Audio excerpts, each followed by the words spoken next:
வணக்கம் ரவி. அதாவது தூத்துக்குடி மாவட்டம் கோவில்பட்டியில அந்த 9ஆம் தேதி இரவு அந்த ஒரு பையன் காணாம போறான். அந்த பையனை தேடுறாங்க. அதாவது 9ஆம் தேதி காலையிலேயே அந்த பையன் காணாம போயிடுறான். நைட்டு முழுவதுமாவே அந்த இடங்கள்ல பூரா தேடுறாங்க. அங்க அந்த பையன் கிடைக்கப்படல. நைட்டு 1 மணி வரைக்கும் தேடிய இடத்திலேயே 10ஆம் தேதி காலையில அந்த பையன் சடலமாக மீட்கப்படுறான். இது ஒரு பெரிய பரபரப்பை ஏற்படுத்தி உள்ளது.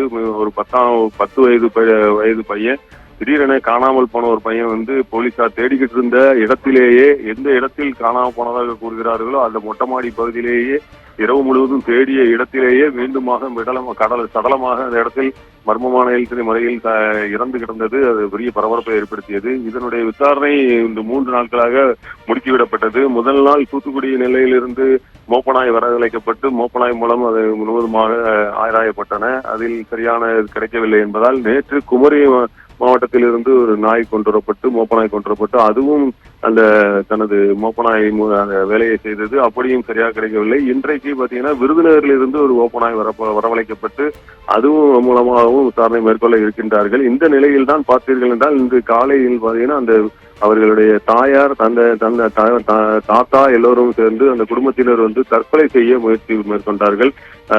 ஒரு கடிதத்தையும் எழுதி வைத்துவிட்டு இறந்து போவதற்காக முயற்சி செய்துள்ளார்கள். இதனை உடனே தகவல் தெரிந்த போலீசார் மற்றும் அக்கம்பக்கத்தில் இருந்தவர்கள் அவர்களை காப்பாற்றி நாங்கள் விரைவில் கண்டுபிடிப்போம் என்று உறுதியளித்ததன் பேரில் அவர்கள் தற்கொலை செய்து கொள்ளக்கூடிய முயற்சியை கைவிட்டுள்ளார்கள்.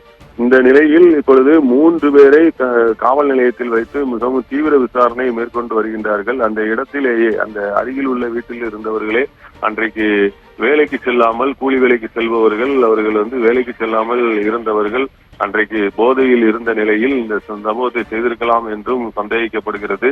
அதன் பேரில் 3 பேரை இந்த காவலர்கள் விசாரித்து வருகின்றனர். இதற்கிடையில் போஸ்ட்மார்டம் ரிப்போர்ட்டில் பார்த்தீர்கள் என்றால் அவர்கள் ஆசன வாயில் காயம் இருப்பதும் அதில் வன்புணர்வு செய்யப்பட்டிருப்பதும் தெரிய வந்துள்ளது. எனவே அவர்களுடைய அந்த பிடித்து வைத்திருக்கின்றவர்களிடம் இருந்த அந்த விந்தணுக்களை எடுத்து அந்த விந்தணுக்களும் அங்கு உள்ளே இருக்கக்கூடிய விந்தணுக்களும் இரண்டும் சரியாக இருக்கிறதா என்பதை மருத்துவ ஆய்வு செய்து அதன் மூலம் சரியான குற்றவாளியை தீர்மானிப்பதற்கான முயற்சிகளையும் போலீசார் மேற்கொண்டு வருகின்றனர். இதற்கிடையே இப்படி தற்கொலை முயற்சி போன்ற முயற்சிகளும் இப்படி நடந்து வருகிறது. எனவே போலீசார் இப்பொழுது குழம்பி உள்ளனர். இருந்தாலும் போலீசார் மிகவும் நேர்த்தியாக இந்த கேஸை கண்டுபிடித்து இதில் சரி. விவரங்களுக்கு நன்றி ராஜா சாலமோன். ஒரு 10 வயசு பையன் குடிச்சிட்டு போறாங்கய்யா. இதே ஒரு கோடிஞ்சர் வீட்டுல ஒரு 10 வயசு பையன் தீட்டு போய் கொண்டு இருந்தாங்கன்னா 10 படம் அவங்க 3 மணி நேரத்தை குற்றவாளியை பிடிக்க. ஒரு பேங்க்ல கொள்ளையடிச்சவனை 6 மணி நேரத்தை பிடிக்க 5 தள்ளி நாள் வச்சு ஒரு 10 வயசு பையனை தூக்கிட்டு போய் கொண்டு அதே முட்டை போடுறோம்னா அப்ப என்ன நாடா இது சுடுவாடா? இது பதில் சொல்லுங்க. பதில் சொல்லிட்டு நீங்க என்னெல்லாம் செய்யுங்க. சுடுங்க இல்லை இதே இடத்துல கட்டி தூக்குங்க. நான் எதுக்கும் தயாராகிட்டேன். 3 நாள் ஆச்சு. ஒரு துப்பும் கிடையாது, ஒரு இதுவும் கிடையாது, மண்ணும் கிடையாது. எனக்கு பதில் சொல்லணும். நீங்க இல்ல எனக்கு வேலை இருக்கு மேடம், நான் சாவ போறேன். நாடு வேண்டாம், ஒரு மண் வேண்டாம். வேண்டாம் பிடிங்க. 25 வருஷம் போறீங்க. ஏம்பல செத்த பணிக்கு நீதி வாங்கி 12 மணிக்குள்ள நீதி